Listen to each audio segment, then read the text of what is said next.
15 আগস্টের মধ্যে পুলিশকে কর্মস্থলে ফেরা নির্দেশ স্বরাষ্ট্র উপদেষ্টার। ইন্টারনেট বন্ধে জড়িতদের বিরুদ্ধে ব্যবস্থার হুঁশিয়ারি আইসিটি উপদেষ্টার। দেশের 25তম প্রধান বিচারপতি সৈয়দ রেফাত আহমেদ ও 2 উপদেষ্টা সুপ্রদীপ চাকমা এবং ডক্টর বিধান রায়ের শপথ বঙ্গভবনের প্রধান উপদেষ্টা সহ বিশিষ্টজনেরা। ক্ষমতায় গেলে ভারতের সঙ্গে ভালো সম্পর্ক গড়বে বিএনপি, এনডিটিভিকে বলেছেন মির্জা ফখরুল। 9 বছর পর দেশে ফিরলেন সালাউদ্দিন আহমেদ, বিমানবন্দরে ফুলেল শুভেচ্ছা। ক্ষমতাচ্যুতির জন্য যুক্তরাষ্ট্রের ষড়যন্ত্রকে দুষলেন শেখ হাসিনা, জানালেন দেশে ফিরবেন শীঘ্রই, দলীয় নেতাকর্মীদের মনোবল অটুট রাখার আহ্বান। দেখছিলেন সংবাদ শিরোনাম, এবার বিস্তারিত সংবাদ। 15 আগস্টের মধ্যে পুলিশকে কর্মস্থলে ফেরার নির্দেশ দিয়েছেন স্বরাষ্ট্র উপদেষ্টা অবসরপ্রাপ্ত brigadier general M Sakhawat Hossain. তিনি বলেন, এই সময়ের মধ্যে কর্মস্থলে যোগ না দিলে তাকে চাকরি করতে অনিচ্ছুক বলে ধরে নেওয়া হবে। পুলিশকে রাজনৈতিক প্রভাব মুক্ত হয়ে পেশাদারিত্বের সাথে কাজ করার নির্দেশও দেন স্বরাষ্ট্র উপদেষ্টা। আরো জানাচ্ছেন জিয়া খান। দায়িত্ব নেওয়ার পর সচিবালয়ে প্রথম অফিস করেন স্বরাষ্ট্র উপদেষ্টা অবসরপ্রাপ্ত brigadier general M Sakhawat Hossain. পুলিশের বর্তমান পরিস্থিতি নিয়ে আলোচনা করেন আইজিপি, ডিজি র্যাব ও ডিএমপি কমিশনারের সাথে। জনগণকে জানানো হয় পুলিশের গায়ে হাত না তোলার। পুলিশের যারা ফোর্স এখনো জয়েন করেনি তাদের জন্য লাস্ট তারিখ হচ্ছে বৃহস্পতিবার। আপনারা যদি বৃহস্পতিবার না আসেন আমরা ধরে নেব আপনারা চাকরিতে ইচ্ছুক নন, ডিউটিতে থাকবেন। যা হয়ে গেছে সেটা হয়তো কারোর গায়ে কেউ হাত দেবেন না। বিচার করার আমরা প্রক্রিয়াটা করব, বিচার বিভাগ বিচার করবে। এর আগে আহত পুলিশ সদস্যদের দেখতে রাজারবাগ কেন্দ্রীয় পুলিশ হাসপাতালে যান স্বরাষ্ট্র উপদেষ্টা। সাংবাদিকদের জানান, পুলিশকে সম্পূর্ণ রাজনৈতিক প্রভাব মুক্ত করা হবে, গ্রেফতার করা হবে জনগণের ওপর গুলি চালাতে বাধ্য করা হুকুমদাতাদের।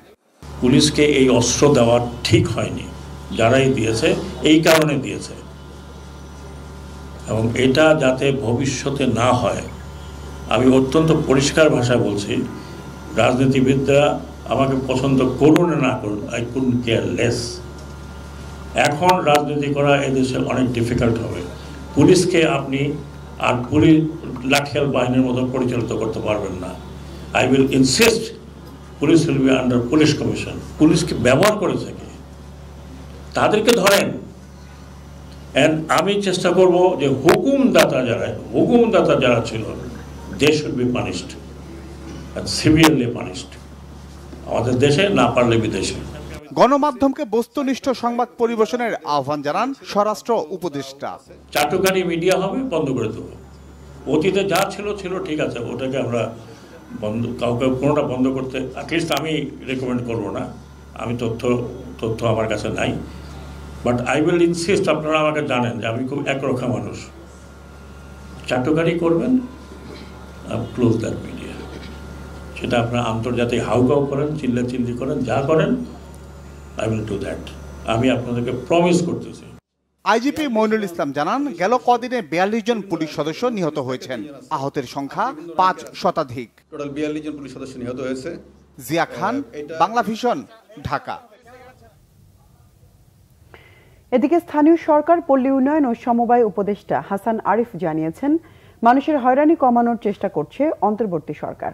অর্থ পরিকল্পনা উপদেষ্টা সালেউদ্দিন আহমেদ বলেছেন, আর্থিক খাতে শৃঙ্খলা ফিরিয়ে আনা হবে। কেউ আইন ভাঙার চেষ্টা করলে নেওয়া হবে দ্রুত ব্যবস্থা। দেশে সুশাসন ও জবাবদিহিতা নিশ্চিতের অঙ্গীকার জানিয়েছেন পরিবেশ, বন ও জলবায়ু বিষয়ক উপদেষ্টা সৈয়দা রিজওয়ানা হাসান। উপদেষ্টাদের সচিবালয়ের প্রথম কার্যদিবস নিয়ে রিশান নাসরুল্লাহর রিপোর্ট। শপথ নেয়ার পর রবিবার সচিবালয়ে অফিস করেন অন্তর্বর্তী সরকারের উপদেষ্টারা। নিজ মন্ত্রণালয়ের কর্মকর্তাদের সাথে কুশল বিনিময়ের পাশাপাশি বৈঠকও করেন। সরকারের কর্ম পরিকল্পনা ও অগ্রাধিকার নিয়ে সাংবাদিকদের কাছে নিজেদের মতামত জানান দায়িত্বপ্রাপ্ত উপদেষ্টারা। কর্মকর্তাদের বলছি, আপনার নিষ্ঠার সাথে মানুষের ইসের জন্য ইতিবাচক সবই কাজ করবেন, কোনো কিছু ফেলে রাখবেন না, বাস্তবায়ন করবেন, আর স্বচ্ছতা জবাবদিহিতা রাখবেন। আমি বলি যে গভর্নর যদি নাও থাকে, ডেপুটি গভর্নর থাকে, বাংলাদেশ ব্যাংকের রুলস রেগুলেশন এগুলো আছে, পেমেন্ট সিস্টেমের জন্য তো গভর্নর দেখেন ওরা করবে। ওরা আমরা চেষ্টা করব মানুষের আস্থা এই প্রশাসনের উপর দ্রুত কিভাবে স্থাপন করা যায় সেটার জন্য এমন কিছু ইস্যুতে কাজ করা যেখানে মানুষ দৃশ্যমান কিছু ফল দেখতে পাবে। সকল ক্ষেত্রের জন্য সুশাসন, জবাবদিহিতা ও স্বচ্ছতা নিশ্চিত করার জন্য প্রশাসনিক কিছু ব্যবস্থা আমরা গ্রহণ করব। ভুলগুলো হয় যার কারণে মানুষের হয়রানি হয়, হয়রানি হওয়ার কারণে আলটিমেটলি তাকে হাইস্ট কোর্টে আসতে হয়, এটি যতটা মিনিমাইজ করা যায়। এই পুরো সরকারটাই চ্যালেঞ্জ, পুরো সরকারের সামনে যে দেশের যে চলমান অবস্থা সেটা একটা চ্যালেঞ্জ। উপদেষ্টা পরিষদের কনিষ্ঠ 2 সদস্য বৈষম্য বিরোধী ছাত্র আন্দোলনে নেতৃত্ব দেওয়া নাহিদ ইসলাম ও আসিফ মাহমুদও কথা বলেন গণমাধ্যমের সাথে। নাহিদ ইসলাম জানান, কথায় কথায় ইন্টারনেট বন্ধ করা হবে না, দেশকে ঢেলে সাজানোর কথা বললেন যুব ক্রীড়া উপদেষ্টা। ইন্টারনেট ব্যবহারটা কিন্তু এটা একটা ডিজিটাল রাইটসে পরিণত হয়েছে, এটা একটা মানবাধিকারের বিষয়। তো ইন্টারনেট বন্ধ বলেন বা সেটাকে সীমিত পর্যায়ে নিয়ে আসা, এই মানবাধিকার বিষয়টাকে মাথায় রেখেই করতে হবে, যাতে কারো মানবাধিকার লঙ্ঘিত না হয় এবং তথ্যের অবাধ প্রবাহ থাকে, যাতে সাংবাদিক সহ শুরু করে সবাই সেই সত্যটি জানতে পারে। তবে আমি আজকে চেষ্টা করব প্রথম দিনই যে গত আন্দোলনে যে ডিজিটাল ক্র্যাকডাউন আমরা বলেছি ইন্টারনেট বন্ধ করে, তার তদন্তের জন্য আজকে আমি ব্যবস্থা নেব যে কেন এই ঘটনাটি ঘটেছিল এবং কারা সেটার সাথে জড়িত ছিল।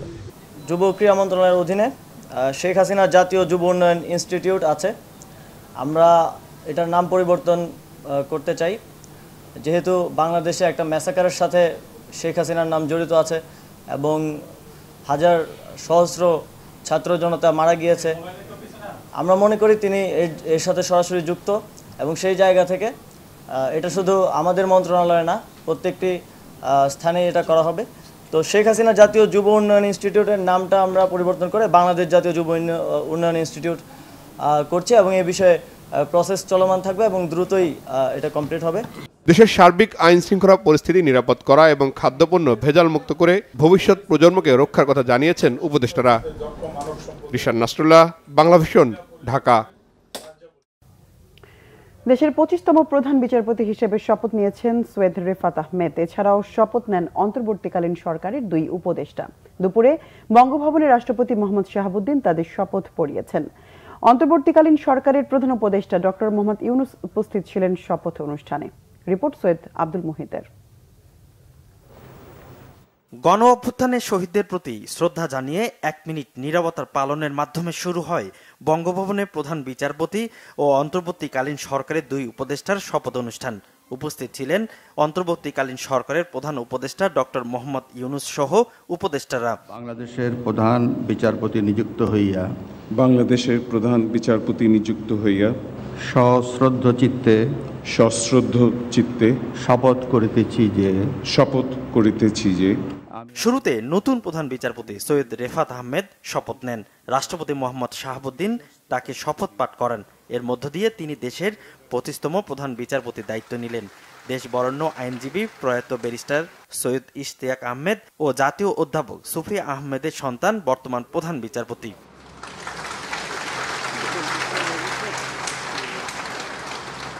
আমি সুপ্রদীপ চাকমা সশ্রদ্ধ চিত্তে শপথ করিতেছি যে শপথ নেন অন্তর্বর্তীকালীন সরকারের আরো 2 উপদেষ্টা সুপ্রদীপ চাকমা ও বিধান রঞ্জন রায়। তাদের শপথ পড়ান রাষ্ট্রপতি মোহাম্মদ শাহাবুদ্দিন, সাবেক রাষ্ট্রদূত সুপ্রদীপ চাকমা এবং জাতীয় মানসিক স্বাস্থ্য ইনস্টিটিউটের সাবেক পরিচালক অধ্যাপক ডক্টর বিধান রঞ্জন রায়। এর আগে গত 8 আগস্ট অন্তর্বর্তীকালীন সরকারের প্রধান উপদেষ্টা ডক্টর মোহাম্মদ ইউনুস এবং 13 উপদেষ্টা শপথ নেন। এদিকে আরেক উপদেষ্টা ফারুকী আজম যুক্তরাষ্ট্রে থাকায় এখনো শপথ নেননি। সৈয়দ আব্দুল মুহিত, বাংলাভিশন, ঢাকা। শপথ নেওয়ার পর সুপ্রিম কোর্টের নিজ দপ্তরে যান নবনিযুক্ত প্রধান বিচারপতি সৈয়দ রেফাত আহমেদ। এ সময় সুপ্রিম কোর্টে প্রাঙ্গণে দাঁড়িয়ে থাকা সাংবাদিকরা প্রধান বিচারপতিকে অভিনন্দন জানালে তিনি সবাইকে গণজাগরণের অভিনন্দন জানান। এদিকে নিজ দপ্তরে গণমাধ্যমের সাথে কথা বলেন নতুন অ্যাটর্নি জেনারেল মোহাম্মদ আসাদুজ্জামান। এ সময় তিনি বলেন, গণজাগরণ হয়েছে সমস্ত অন্যায় অনিয়মের বিরুদ্ধে। মানুষের অধিকার রক্ষায় কাজ করবে সর্বোচ্চ আদালত। হাইকোর্ট বিভাগও ঢেলে সাজানোর প্রয়োজন রয়েছে বলে জানান অ্যাটর্নি জেনারেল। জনগণকে সুবিচার দিতে অ্যাটর্নি জেনারেল অফিসকে সংস্কার করা প্রয়োজন উল্লেখ করে তিনি আরও বলেন, বিচার কার্যে রাজনৈতিক হস্তক্ষেপ বন্ধের পাশাপাশি বিচার বিভাগকে সিন্ডিকেট মুক্ত করা হবে। বর্তমান আইন উপদেষ্টা বিচার বিভাগকে ঢেলে সাজাবেন বলেও প্রত্যাশা তার। দ্বিতীয় মুক্তিযুদ্ধের চেতনা যেটা, সেই চেতনাটাই মুক্তিযুদ্ধটাই হয়েছে সমস্ত অনিয়ম, অবিচার, অনাচারের বিরুদ্ধে জনগণ রুখে দাঁড়িয়েছে, জনগণ জাগ্রত হয়েছে। একটা মাত্র সুপ্রিম কোর্ট বাংলাদেশে, হয় ভুরুঙ্গামারি থেকে অথবা তেঁতুলিয়া থেকে অথবা টেকনাফ থেকে বাংলাদেশের মানুষ একমাত্র সুপ্রিম কোর্টের দ্বারস্থ হন। বছরের পর বছর তাদের মামলা যেভাবে চলে, এভাবে চলা উচিত না। তাদের এদেশে ন্যায় বিচার পাওয়ার অধিকার আছে। ন্যায় বিচার পাইতে গেলে যদি 20 বছর 30 বছর অপেক্ষা করতে হয়, এই অবস্থার অবসান হওয়া দরকার।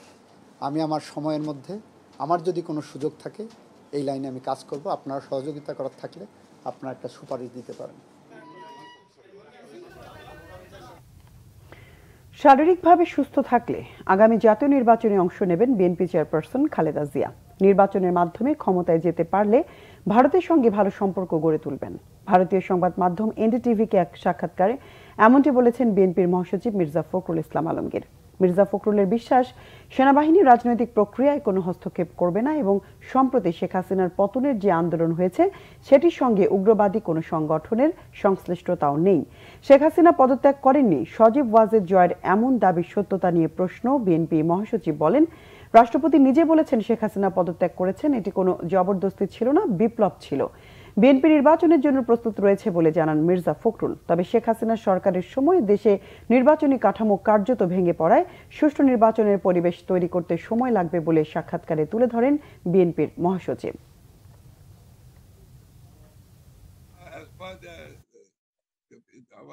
Khaleda Zia's part, she is very sick. BNP chairperson খুবই অসুস্থ, হাসপাতালে আছেন। তিনি মাল্টিডিসিপ্লিনারি রোগে ভুগছেন। চিকিৎসকরা জানিয়েছেন এখন বিদেশ যাওয়ার মতো শারীরিক অবস্থা তার নেই। তাকে দেশের বাইরে নিয়ে যাওয়ার জন্য আমাদের আরো কিছু সময় অপেক্ষা করতে হবে। তিনি যদি শারীরিকভাবে ঠিক থাকেন তাহলে অবশ্যই নির্বাচনে অংশ নেবেন।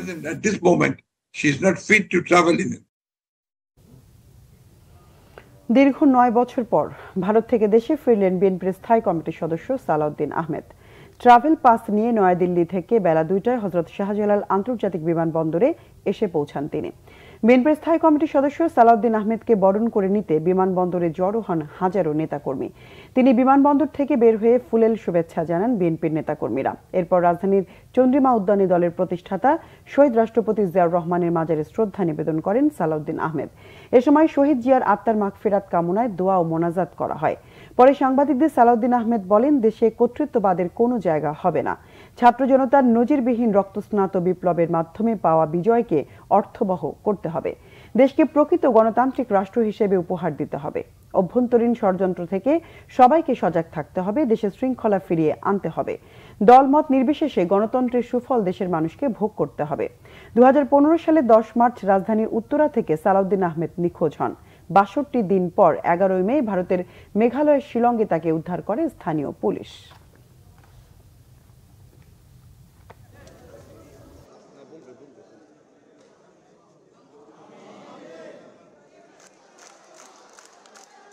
আজকে মুক্ত স্বাধীন বাংলাদেশে আমি প্রায় 9 বছরেরও বেশি সময় নির্বাসন থেকে আপনাদের মাঝে আসতে পেরে মহান আল্লাহর দরবারে শুকরিয়া আদায় করছি। ছাত্র জনতাকে অভিনন্দন জানাই, যারা বুকের তাজা রক্ত দিয়ে বাংলাদেশের দ্বিতীয়বার স্বাধীনতা এনেছে, প্রকৃত স্বাধীনতা এনেছে এবং একটি বিজয় দিবস, নতুন বিজয় দিবস আমাদের উপহার দিয়েছে।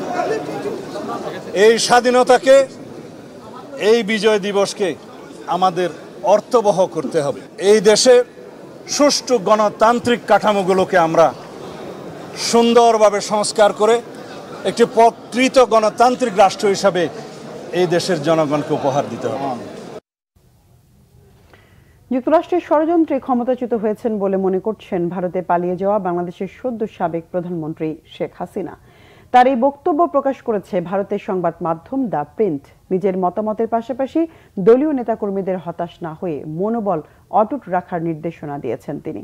জানিয়েছেন দেশে ফিরবেন শীঘ্রই। বিস্তারিত মেহরাব হোসাইন খানের ডেস্ক রিপোর্টে। দেশ ছেড়ে ভারতে আশ্রয় নেওয়ার পর থেকেই নীরবই ছিলেন সাবেক প্রধানমন্ত্রী শেখ হাসিনা। তার দলের নেতাকর্মীদের কেউ পালিয়ে গেছেন, কেউ আত্মগোপনে দিশাহীন আওয়ামী লীগ নেতাকর্মীদের মনোবল ঠিক রাখতে নিয়মিত সাক্ষাৎকার আর বক্তব্য দিয়েছেন শেখ হাসিনা পুত্র সজীব ওয়াজেদ জয়। তার এক সময় দেয়া বক্তব্যে কর্মীদের সাহসের বদলে বাড়িয়েছে মনোপীড়া, ডালপালা মেলেছে নানা গুজব গুঞ্জনের। আমাদের নেতাকর্মীর উপর যেভাবে হামলা হচ্ছে, এই পরিস্থিতিতে আমরা হাল ছেড়ে দিতে পারি না। এমন ঘোলাটে এক পরিস্থিতিতে প্রায় এক সপ্তাহ নীরব থাকার পর মুখ খুলেছেন শেখ হাসিনা। ভারতের সংবাদ মাধ্যম দ্য প্রিন্টে তিনি ব্যাখ্যা করেছেন পদত্যাগের প্রেক্ষাপট। বলেছেন, যুক্তরাষ্ট্রের হাতে সেন্ট মার্টিন ও বঙ্গোপসাগর ছেড়ে দিলে ক্ষমতায় থাকতে পারতেন। এই ধরনের বিদেশি শক্তি যেন প্রভাব বিস্তার না করতে পারে, সেজন্য সদ্য গঠিত বাংলাদেশের অন্তর্বর্তী সরকারকে সতর্ক করেছেন তিনি। 7 জানুয়ারির জাতীয় নির্বাচনের আগে শেখ হাসিনা এক শ্বেতাঙ্গের কাছ থেকে একটি প্রস্তাব পাওয়ার দাবি করেন। 2023 সালের 21 জুন বলেছিলেন, প্রস্তাব মতো বিমান ঘাঁটি করার অনুমতি দিলে ক্ষমতায় থাকতে অসুবিধা নেই। নির্বাচন যখন সময় মতো হবে তখন হবে। পদত্যাগের কারণ ব্যাখ্যা করতে গিয়ে শেখ হাসিনা বলেছেন, ছাত্রদের প্রতিবাদ কর্মসূচিতে হামলায় লাশের মিছিল আর সহ্য করতে পারছিলেন না। তার দাবি, এই সিদ্ধান্ত না নিলে আরও লাশ পড়ত, সম্পদ ধ্বংস হতো। দলীয় নেতাকর্মীদের উদ্দেশ্যে দেয়া বার্তায় শিগগিরই দেশে ফেরার কথা জানিয়েছেন শেখ হাসিনা। দাবি করেন, নিজে হেরে বাংলাদেশের জনগণকে জিতিয়ে গেছেন। জনগণের সমর্থনে ক্ষমতায় থাকলেও তারা যখন চায়নি, তখন নিজে থেকে সরে যাবার দাবিও করেন তিনি। দেশে থাকা নেতাকর্মীদের মনোবল না হারানোর অভয় দিয়ে বলেছেন, আওয়ামী লীগ বারবারই উঠে দাঁড়িয়েছে। এদিকে ভারতে অবস্থানরত শেখ হাসিনার অন্য কোনো দেশে আশ্রয়ের ইতিবাচক সাড়া না মেলায় আপাতত সেখানেই থেকে যাওয়ার সিদ্ধান্ত নিয়েছেন। কেন্দ্রীয় সরকারের সূত্র উল্লেখ করে স্থানীয় সম্প্রচার মাধ্যম নিউজ 18-এ জানানো হয়েছে, ভারতে রাজনৈতিক আশ্রয় বা শরণার্থী হিসেবে থাকতে পারবেন না শেখ হাসিনা। তাকে থাকতে হবে ভিসার অনুমোদন প্রক্রিয়া মেনে। আপাতত তাকে নয়াদিল্লির কাছেই কোনো সেফ হাউসে রাখার ব্যবস্থা করেছে ভারত সরকার। Mehrab Hussain Khan, Bangla vision news desk. রাজধানীর দিলকুশ শাহ ইসলামী ব্যাংকের প্রধান কার্যালয়ের সামনে এলোপাতাড়ি গুলির ঘটনায় গুলিবিদ্ধ হয়েছেন 5 জন। গুরুতর আহত একজনকে হাসপাতালে নেওয়া হয়েছে। 2017 সালের আগে ব্যাংকে নিয়োগ পাওয়া কর্মকর্তা কর্মচারী এবং এরপরের নিয়োগপ্রাপ্তদের মধ্যেই সংঘর্ষ হয়। গোলাম ময়নুল আহসানের রিপোর্ট। বেসরকারি ব্যাংকের মধ্যে দেশের সবচেয়ে বড় ইসলামী ব্যাংকের 2017 সালে নিয়ন্ত্রণ নেই চট্টগ্রাম ভিত্তিক ব্যবসায়ী প্রতিষ্ঠান এসআলম গ্রুপ। এরপর ব্যাংক থেকে বিপুল পরিমাণে অর্থ বের করে নেওয়া সহ নানা আলোচনা থাকলেও অস্থিরতা দৃশ্যমান ছিল না। তবে 5 আগস্ট শেখ হাসিনা সরকারের পতনের মধ্য দিয়ে রাজনৈতিক পট পরিবর্তনের পর থেকে ইসলামী ব্যাংকের অস্থিরতা সামনে আসে। রবিবার ব্যাংকের প্রধান কার্যালয়ের সামনে গুলির ঘটনাও ঘটে। পেপসির বোতল, পাঙ্গা বোতল মুহুর্মুহু আমাদের উপরে আসতেছে। আল্লাহর রহমত আমার উপরে পড়ে নাই, কিন্তু এখানে যে পিছন থেকে তারা গুলি করে আমাদের হেড অফিস 40 দিলকুশের সামনে দেখছেন, রক্তাক্ত, রক্তের চাপ। এখানে আমাদের 5 থেকে 6 জন ভাই উইন্ডেড হয়ে গেছে। পরিস্থিতিটা এতটাই ঘোলাটে হয়ে যে আমরা মনে করেছিলাম হয়তো আবার আমাদেরকে আক্রমণ করা হবে, এবং সেজন্য আমরা আসলে আশেপাশে যারা ব্রাঞ্চের এবং হেড অফিসের যারা আছে সবাই একত্রিত হয়ে নিচে নামি, এবং সেই অনুযায়ী আমরা এখানে মোটামুটি একটু মাইকিং করে যে আমাদের উপরে হামলা হয়েছে ভাইয়েরা, আমরা সবাই একসাথে দাঁড়াই। চর দখলের মতন চট্টগ্রাম ভিত্তিক এসআলম গ্রুপ দখল করে নিয়েছে। তারা নামে বেনামে কোটি কোটি টাকা লোপাট করে নিয়ে গেছে। সিসিটিভির ফুটেজ দেখে অপরাধী চিহ্নিত করার দাবি করেন ইসলামী ব্যাংকের কর্মকর্তা কর্মচারীরা। আমাদের এখানে অনেকগুলো সিসিটিভির ফুটেজ আছে। আমরা প্রশাসনের কাছে দাবি জানাবো, আপনারা অনতিবিলম্বে সিসিটিভির ফুটেজগুলো কালেক্ট করে দুষ্কৃতিকারীদেরকে আপনারা দৃষ্টান্তমূলক শাস্তির ব্যবস্থা করেন। এই ব্যাংক যারা ডাকাতি করছে, এই ব্যাংক যারা খালি করছে, এই দালাল দেশ যারা লুট করছে, এদের বিরুদ্ধে আমাদের আন্দোলন। ইসলামী ব্যাংকের চলতি হিসাবে ঘাটতি তৈরি হয়েছে। এখন কেন্দ্রীয় ব্যাংক থেকে বিশেষ ব্যবস্থায় ধার নিয়ে দৈনন্দিন কার্যক্রম স্বাভাবিক রেখেছে ব্যাংকটি। গোলাম ময়নুল হাসান, বাংলা ভিশন, ঢাকা। দেশের চলমান পরিস্থিতিতে এক হিসাব থেকে 2 লাখের বেশি নগদ টাকা উত্তোলন করা যাবে না বলে সিদ্ধান্ত নিয়েছে বাংলাদেশ ব্যাংক। বাংলাদেশ ব্যাংক শনিবার ব্যাংকের ব্যবস্থাপনা পরিচালকদের এক জরুরি বার্তায় এই নির্দেশনা দিয়েছে।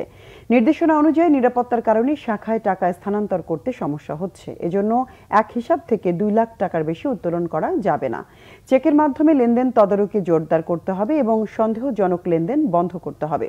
তবে একজন গ্রাহক নগদ টাকা উত্তোলন করতে না পারলেও যে কোনো পরিমাণ নগদ টাকা স্থানান্তর ও ডিজিটাল লেনদেন করতে পারবেন। এই সিদ্ধান্ত আজ থেকে পুরো সপ্তাহ চলবে। এর আগে গত 7 আগস্ট ব্যাংক থেকে নগদ টাকা তোলার সর্বোচ্চ সীমা 1 লাখ টাকা নির্ধারণ করেছিল বাংলাদেশ ব্যাংক। বিএনপির আন্তর্জাতিক কমিটির সদস্য ইঞ্জিনিয়ার ইশরাক হোসেন বলেছেন, ছাত্র জনতার ঐতিহাসিক বিজয়কে প্রশ্নবিদ্ধ করতে একটি বিশেষ মহল পরিকল্পিতভাবে ষড়যন্ত্রে লিপ্ত আছে। রাষ্ট্রীয় সম্পদ ও উপাসনালয়গুলোতে হামলার অপচেষ্টা করে বিভিন্ন গুজব ছড়িয়ে রাজনৈতিক ও ধর্মীয় অনুভূতিতে আঘাতের চেষ্টা করছে দুর্বৃত্তরা। বাংলাদেশের বিভিন্ন ধর্মীয় উপাসনালয়, বিভিন্ন মন্দিরে, গির্জা, প্যাগোডা, এই সমস্ত যে স্থাপনা রয়েছে সেখানে একটা বিশৃঙ্খলা সৃষ্টি হওয়ার পরিস্থিতি বা ঝুঁকি তৈরি হয়েছিল। সেটিকে মাথায় রেখে আমাদের দল বাংলাদেশ জাতীয়তাবাদী দল বিএনপি আমাদেরকে নির্দেশ দিয়েছে যে আমরা যাতে এলাকা ভিত্তিক ভাগ হয়ে বিভিন্ন এই ধরনের যে গুরুত্বপূর্ণ স্থাপনা এবং ধর্মীয় উপাসনালয় রয়েছে সেখানে যাই, সেখানে পাহারার ব্যবস্থা করি। কথা বলছে বোবা ইমারত। ইতিহাস ভুলিয়ে দেয়া সদ্য বিদায়ী ক্ষমতাসীনদের হিংস্রতা ও দানবীয়তা আঁকা হচ্ছে। প্রতিবাদ করলেই সন্ত্রাসী সাজানো ও খুন হওয়া ভাইদের বুকের তাজা রক্তের কথা স্মৃতিতে গেঁথে দিচ্ছে রাষ্ট্র সংস্কারের দায়িত্ব নেয়া তরুণরা।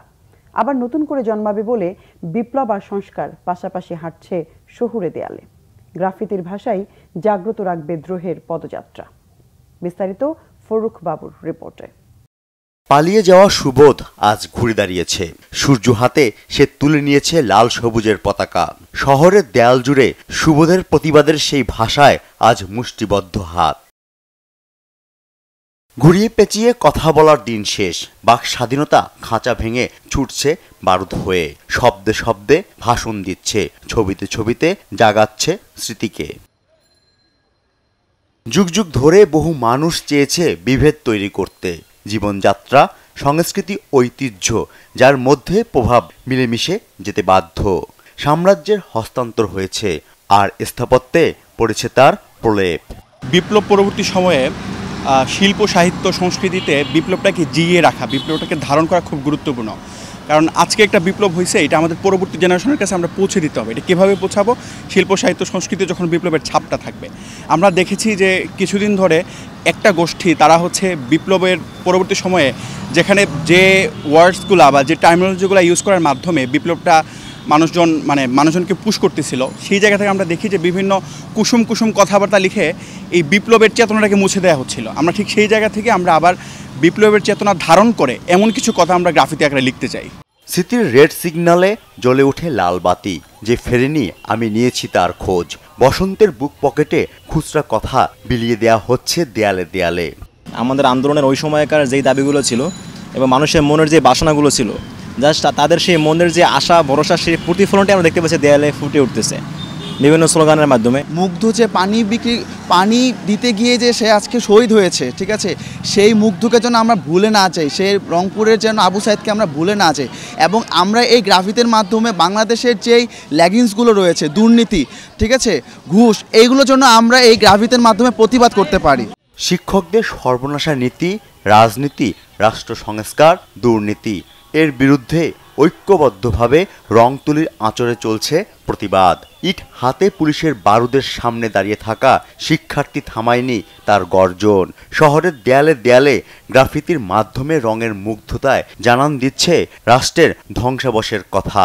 আবু সাহিদ সহ আরও অনেকে মারা গেছেন, তাদের স্মৃতিচারণ করে আমরা এগুলো রঙের মাধ্যমে তুলে ধরছি। এতদিন আমরা যে অত্যাচারের শিকার হয়েছি, যে আমাদের ভাইদের যেভাবে মারা হয়েছে, বোনদের যেভাবে মারা হয়েছে, তো আমাদের মনের ক্ষোভটা থেকে আমরা দেয়ালে অনেক কিছু আঁকছি। আমাদের দেশ আমাদেরই গর্ব, এটা আমাদেরই করতে হবে। তরুণ সমাজ যদি জাগে, দেশের জন্য সবকিছু করতে পারবে। প্রধানমন্ত্রী পদত্যাগ করেছেন, নতুন দেশ সংস্কারের কাজ চলছে, ছাত্ররা সবাই মিলেমিশে কাজ করছে, দেশের উন্নতি আসবে আমরা ইনশাল্লাহ আশা করি। দেয়ালগুলোর মাধ্যমে আমরা চেষ্টা করছি আমাদের যে ঘটনাগুলো ঘটে গিয়েছে সেগুলোকে তুলে ধরার। এই যে সমাজের মধ্যে অরাজকতা সবকিছু মিলিয়ে এই যে একটা দৃশ্য সৃষ্টি হইলো, এই বিরুদ্ধে স্টুডেন্টরা দেওয়াল লেখন করতেছে। জনতার মাঝে আছে নির্জনতা। নিজেদের প্রকৃতির সাথে বিলিয়ে দিতে গ্রাফিতির পাশাপাশি বৃক্ষরোপণ করছে তরুণ সমাজ। আমাদের শহীদ ভাইদের স্মরণে আজকে বৃক্ষরোপণ করতেছি। নতুন করে যে স্বাধীনতা পেয়েছে আমরা চাই সেই স্বাধীনতাকে ধরে রাখতে। এখন এই ছাত্ররাই পারে এই পরিবেশটাকে নতুন সুন্দর করে তৈরি করতে। অনেকদিন পরে আমরা নিজেদের মতো করে এই দেশটাকে গুছাইতে পারতেছি, এটা আমাদের জন্য অনেক বড় পাওনা। ডক্টর মোহাম্মদ ইউনূস স্যারকে যে আমরা তরুণ প্রজন্ম তার সাথে আছি, ছিলাম এবং থাকবো। স্বাধীনতার মূল্য দিতে রাজপথে যেন আর জীবন বলি না হয়, বুক ভরা সেই আশা নতুন প্রজন্মের। ফররুক বাবু, বাংলা ভিশন, ঢাকা। বর্তমান পরিস্থিতিতে আইনশৃঙ্খলা পরিস্থিতিতে স্বাভাবিক রাখা এবং জনগণের জানমালের নিরাপত্তা নিশ্চিতে সরকারকে এখনই পদক্ষেপ নেওয়ার আহ্বান জানিয়েছেন সুশাসনের জন্য নাগরিক সুজন সম্পাদক বদিউল আলম মজুমদার। বিকেলে ঢাকা রিপোর্টার্স ইউনিটি মিলনায়তনে সংবাদ সম্মেলনে এই প্রস্তাবনা দেয় সুশাসনের জন্য নাগরিক সুজন। সংবাদ সম্মেলনে স্বল্প ও দীর্ঘমেয়াদের বেশ কিছু সুপারিশ করা হয়। এছাড়া রাষ্ট্র ব্যবস্থার সংস্কারে দীর্ঘমেয়াদের সুপারিশের মধ্যে রয়েছে সংবিধান সংশোধনের জন্য একটি কমিটি গঠন এবং রাষ্ট্রপতি ও প্রধানমন্ত্রীর ক্ষমতার ভারসাম্য আনা। রাজনৈতিক দলগুলোকে একটি বন্দোবস্তে আনার সুপারিশও করা হয়। সাংবিধানিক প্রতিষ্ঠানগুলোর সংস্কার ও নির্বাচন পদ্ধতির পরিবর্তন, আইন পরিবর্তন করা সহ মোট ১৯ দফা প্রস্তাবনা দিয়েছে সুশাসনের জন্য নাগরিক সুজন। বর্তমানে দায়িত্ব নেওয়া অন্তর্বর্তীকালীন সরকার জনগণের প্রত্যাশা পূরণ করতে পারবে বলেও আশা প্রকাশ করেন সুজন সম্পাদক। গতকাল সেনা টহল দলের উপর হামলা ও গাড়িতে অগ্নিসংযোগের ঘটনার পর আজ বেশ স্বাভাবিক গোপালগঞ্জের পরিস্থিতি। মোতায়েন করা হয়েছে অতিরিক্ত সেনা। শনিবার আওয়ামী লীগ প্রধান শেখ হাসিনাকে দেশে ফিরিয়ে আনার দাবিতে সদর উপজেলার গোপীনাথপুরে বিক্ষোভকারীরা দেশীয় অস্ত্র দিয়ে সেনা টহল দলের ওপর হামলা চালায়। এরপর দিনভর সাধারণ মানুষের মধ্যে ছিল অজানা উদ্বেগ, উৎকণ্ঠা। সকাল থেকে জেলা শহরের অফিস, আদালত, ব্যাংক, আর্থিক ও ব্যবসা প্রতিষ্ঠান ছিল খোলা। সাধারণ মানুষ স্বাভাবিক কাজকর্ম করেছেন। শহরের অলিগলি ও হাট বাজারে মানুষের ভিড় লক্ষ্য করা গেছে। সড়ক, মহাসড়ক দিয়ে অন্যান্য দিনের মতো যান চলাচল করেছে। গতরাতে বিভিন্ন স্থানে অভিযানের গুজবে আতঙ্ক ছিল সাধারণ মানুষের মাঝে। জেলায় কোনো ধরনের অপ্রীতিকর ঘটনার খবর পাওয়া যায়নি। সংবাদ শেষ করব শিরোনামগুলো আরেকবার জানিয়ে। 15 আগস্টের মধ্যে পুলিশকে কর্মস্থলে ফেরা নির্দেশ স্বরাষ্ট্র উপদেষ্টার। ইন্টারনেট বন্ধে জড়িতদের বিরুদ্ধে ব্যবস্থার হুঁশিয়ারি আইসিটি উপদেষ্টার।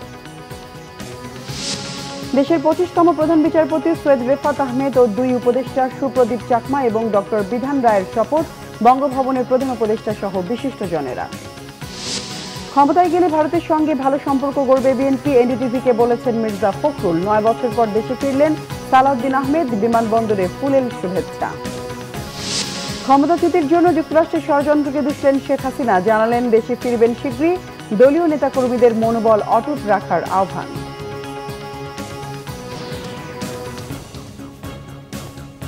দর্শক, ছিল এখনকার মতো। পরের সংবাদ রাত 10:30। এর আগে 9টায় রয়েছে নিউজ 20। দেখার আমন্ত্রণ রইল। এছাড়া বাংলা ভিশন সংবাদ ও সংবাদ সংশ্লিষ্ট অনুষ্ঠান দেখতে ভিজিট করুন www.bvnews24.com ও facebook.com/banglavishnnews এবং সাবস্ক্রাইব করুন youtube.com/banglavishnnews।